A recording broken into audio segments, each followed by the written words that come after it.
আসসালামু আলাইকুম। Dear audience, আশা করি ভালো আছেন। আমি ডক্টর হাসান সাইদ। আমি একজন হার্বাল গ্র্যাজুয়েট। আমি bachelor of Unani medicine and surgery করেছি ঢাকা ইউনিভার্সিটি থেকে। আমি আমার এই গ্রুপটার নাম হলো Hasan Saeed healthy lifestyle group. আমি এই গ্রুপের মাধ্যমে আপনাদেরকে বিভিন্ন স্বাস্থ্য সম্পর্কিত বিভিন্ন তথ্য ইনফরমেশন দিয়ে থাকি।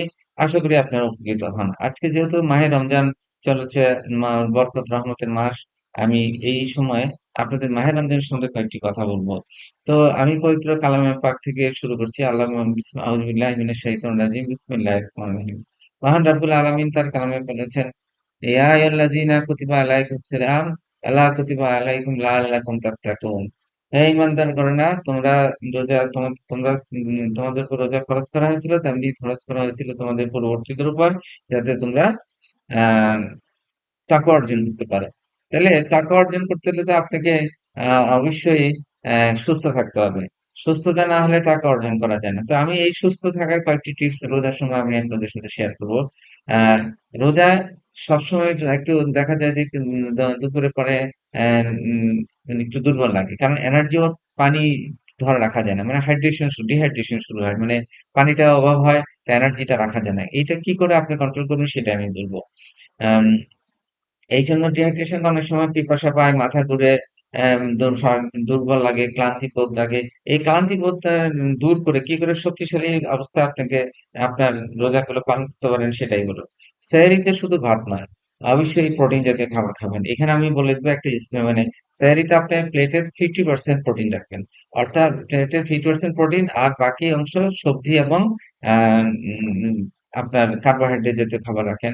এতে কি হবে, আপনার ধীরে ধীরে হজম হবে, এনার্জি পাবেন এবং সুস্থ থাকবেন। তারপরে অনেক সময় দেখা যায় আমরা ইফতারের পরে অনেক পানি খেয়ে ফেলি। এই ধরনের অভ্যাস ত্যাগ করা উচিত। তারপরে সেদিক থেকে 5 থেকে 7 গ্লাস পানি খাওয়ার জন্য বলছি। কারণ একসাথে আপনার পানি খেলে কিডনির মানুষের শরীরে একটা নিজস্ব ব্যালেন্সিং ক্ষমতা আছে। সে কি করে, কিডনির মাধ্যমে অতিরিক্ত পানি আপনার শরীর থেকে বের করে দেয়। তখন আবার আপনি যখন পানি প্রয়োজন হয় তখন পানি খেতে হয়। কিন্তু এই জন্য আমি গ্যাপে গ্যাপে, অর্থাৎ আপনি পানি সেহরি, ইফতার থেকে সেহরি পর্যন্ত 7 থেকে 8 গ্লাস পানি খাবেন বিভিন্ন ভাবে। তারপরে লবণ এবং ভাজা পোড়া, রোজার সময় দেখা যায় যে লবণ বেশি খাওয়া হয়। বিভিন্ন তরকারিতে আমরা ভাজা পোড়া খাই, এগুলিতে লবণ থাকে। লবণের কাজ হলো, লবণ আপনার শরীর থেকে পানি বের করে দেয়। সোডিয়াম, মানে এই লবণের কাজের মানে আপনাকে হাইড্রেটেড, অর্থাৎ অতিরিক্ত পানি থাকলেই সেটা বেরোয়। আর ভাজা পোড়া কাজ হলো আপনার শরীরকে দুর্বল করে, আপনার হজম মেটাবলিজমকে স্লো করে, আপনার মানে এনার্জি বেশি লাগে, কারণ ভাজা পোড়া জিনিস হজম করতে কষ্ট হয়। তাই লবণ আর ভাজা পোড়া একদম কম খাবেন। ফলমূল দিয়ে, যে ফল আপনার ইফতারে প্রতিদিনই কিছু ফল নেবেন, কারণ আপনি যেমন কিছু ফল, যেমন তরমুজ, কলা, শসা, কমলা, কলা, এগুলিতে প্রচুর পরিমাণ পানি থাকে। তরমুজের প্রায় 95% পানি থাকে। এগুলি যখন আপনি এই ফ্রুটস গুলো খাবেন, তখন কি হবে, এই পানিগুলো মেটাবলিজম হয়ে মানে বের হতে সময় লাগবে, অর্থাৎ অতিরিক্ত পানি আপনার শরীরে ধীরে ধীরে নিষ্কাশন হবে, থাকবে। আপনার ডিহাইড্রেশন কম হবে। তারপরে কফি এবং সফট ড্রিঙ্ক একদম অ্যাভয়েড করেন রোজার সময়। এমন দেখা যায় যে অনেকে 2-3 বার কফি এবং সফট ড্রিঙ্ক খান। আর বিশেষ করে কফি তো বন্ধই, সফট ড্রিঙ্ক খালেও শরীরে ক্ষতি করে, এই ধরনের অ্যাভয়েড করতে হবে।